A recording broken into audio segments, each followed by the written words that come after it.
आज विजयपुर की ऐतिहासिक जीत करारा जवाब है भारतीय जनता पार्टी को, उसके आतंक को, उसके प्रशासन को। जो कलेक्टर बीजेपी और चुनाव आयोग ने भारतीय जनता पार्टी के लिए कैसा काम किया, कम से डाकुओं का उपयोग भी चुनाव में किया, हर तरह की यातना और अत्याचार, कार्यकर्ताओं को जेल भेजा, कई मुकदमे लगाए, हमारे दलित भाइयों को सार्वजनिक गांव घेर घेर के पीटा गया। जो फिल्मों में नहीं होता है वैसी भयावह स्थिति विजयपुर में बनाई। उसके बाद भी विजयपुर की जनता ने बाबा साहब अम्बेडकर के संविधान की रक्षा की, लोकतंत्र की रक्षा की। ये जीत विजयपुर की सबसे प्रथम वो कार्यकर्ता जिसने विजयपुर में काम किया, जेल गए, यातनाएं सही, डरे नहीं, लड़ते रहे। वो चाहे कलेक्टर हो, चाहे पुलिस हो, चाहे थानेदार हो, चाहे पटवारी हो, चाहे तहसीलदार हो। और भारतीय जनता पार्टी का आतंक, अद्भुत आतंक, सबका मुकाबला किया। मैं सैल्यूट करता हूँ, नतमस्तक हूँ मेरे विजयपुर के कार्यकर्ताओं को, बहुत आभार करता हूँ कि उन्होंने पूरे प्रदेश में सभी कार्यकर्ताओं को एक मैसेज दे दिया आपने कि अगर लड़ेंगे तो जीतेंगे। मतलब आपने मेरे प्रदेश के कार्यकर्ताओं को, देश के कार्यकर्ताओं को, विजयपुर के कार्यकर्ताओं ने ये कहा कि हम सब एकजुट रहेंगे तो पार्टी का विचार और मध्य प्रदेश का लोकतंत्र बचेगा। मैं ये जीत का श्रेय मेरे कार्यकर्ता बब्बर शेरों को देता हूँ और बाबा साहब अम्बेडकर के संविधान को देता हूँ और भारतीय जनता पार्टी को भी देता हूँ। जो भारतीय जनता पार्टी ने 5 गारंटियां, मोदी गारंटी कही थी, 1 साल में पूरी नहीं की, उसका तमाचा है ये। आपने गेहूं के दाम नहीं दिए, आपने धान के दाम नहीं दिए, आपने 3000 बहनों को बोला था वो नहीं दिया, आपने 6000 सोयाबीन के नहीं दिए, आपने 450 का गैस सिलेंडर नहीं दिया। विजयपुर की जनता ने संदेश दिया कि आपने झूठ बोला और वोट लिए। अब इसका आपको नतीजा, विजयपुर का मंत्री होते हुए भारी बहुमत, भारी भरकम आपको चुनाव हराया इतने आतंक के बाद। तो मैं फिर से, मोहन यादव जी, आप पर्ची के मुख्यमंत्री हो, आप जनाधार के मुख्यमंत्री हो ही नहीं। आपको चुना गया था शिवराज जी को, आपको पर्ची से बनाया गया है। तो इस नाते अब भी, चूंकि आप मुख्यमंत्री हो, हमारे भी हो, प्रदेश के हो, एक एक जन के हो, मेरे जीतू पटवारी के भी मुख्यमंत्री हो, किसानों के वादे पूरे करो, 3000 बहनों को दो। ये संदेश है आपके लिए।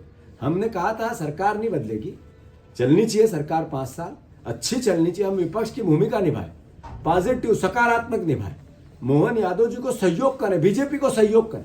पर आपने जो कहा आप पूरा करो, बहनों के आबरू बचाओ। ऐसे बुधनी में 1,30,000 वोट से लोकसभा में हम पीछे थे। इसका मतलब है कि 5000 की हार जीत पे चुनाव चल रहा है, यानी अल्टीमेटली लूटा जा रहा था चुनाव। जैसे विजयपुर में लूटा जा रहा था, ऐसे बुधनी में भी। शिवराज जी भी जनाधार से नहीं जीतते थे, वो बुधनी में चुनाव लूटते थे। उसका इस बार हमने हर बूथ पे मेरे कार्यकर्ताओं ने बुधनी के चुनाव लड़ा, हम बरोबरी पे आ गए। जब 20 साल का मुख्यमंत्री 1,30,000 की जीत अर्जित कराता है, वहां 5000 की हार जीत पे अगर पार्टी आई है, कांग्रेस आई है, तो मेरे कार्यकर्ताओं ने कितनी मेहनत की होगी। मैं उनको, बुधनी के कार्यकर्ताओं को भी सैल्यूट करता हूं, धन्यवाद देता हूं, साधुवाद देता हूं। जैसा मैंने विजयपुर को लेके कहा, बुधनी के परिवार के लोग जो पूरे प्रदेश से वहां लगे थे या स्थानीय थे, उन्होंने कांग्रेस का और कार्यकर्ताओं के मस्तक पे एक तरह से तिलक लगाया है। ये तिलक एक दिन मध्य प्रदेश की विधानसभा पे भी आप लोग लगाओगे, ये आपने संजीवनी दी है। मैं फिर से विजयपुर के कार्यकर्ताओं के और बुधनी के कार्यकर्ताओं का बहुत बहुत बहुत आभार व्यक्त करता हूँ, नतमस्तक हूँ, उनका धन्यवाद देता हूँ। और सभी वरिष्ठ जनों का, सारे हमारे CLP से लेके सारे हमारे बड़े नेता, पूर्व CM, सारे जो PCC के अध्यक्ष हैं, सारे जो भी सीनियर है, उनका सबका मजबूती से, एकजुटता से सहयोग जो मिला, उसी का परिणाम है विजयपुर की जीत। और बुधनी भी जीत के मुहाने पे है। रिकाउंटिंग की मांग बीजेपी ने कर दी है। मैं बीजेपी को चुनौती देता हूँ, मुख्यमंत्री शिवराज सिंह, अपने मोहन यादव जी को चुनौती देता हूँ, मैं VD शर्मा जी को भी चुनौती देता हूँ। आप विजयपुर में गड़बड़ करके बताओ, आप करोगे, मैं आपका एहसानमंद रहूंगा।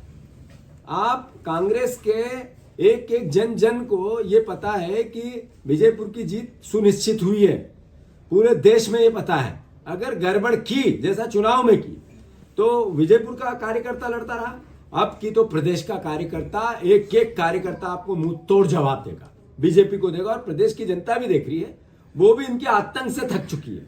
उस आतंक का अंत होगा। मैंने कहा अति का अंत होता है, आतंक का अंत करेंगे। विजयपुर में एक गलती करके बताए, एक वोट कम करके बताए तो मैं मानता हूं, मैं तो स्वागत करूंगा ये वीडी शर्मा जी कुछ गलती कर दे ऐसी। महाराष्ट्र के नतीजे अनुकूल नहीं रहे कांग्रेस के वहाँ पे। मैंने जैसा कहा कि महाराष्ट्र में नरेंद्र मोदी जी ने जिस तरीके की नफरत और घृणा, और एक सीट पे 50 करोड़ रुपया, नफरत की भाषा देश का प्रधानमंत्री माइक पे खड़े होके बोलता है, कटोर बटो, फिर 50 करोड़ का तड़का लगाता, लाडली बहना को अलग से लालच देता है और इसी कॉम्बो से जीतने की कोशिश होती है। मध्य प्रदेश इसको भोग रहा है, महाराष्ट्र भी एक दिन भोगेगा।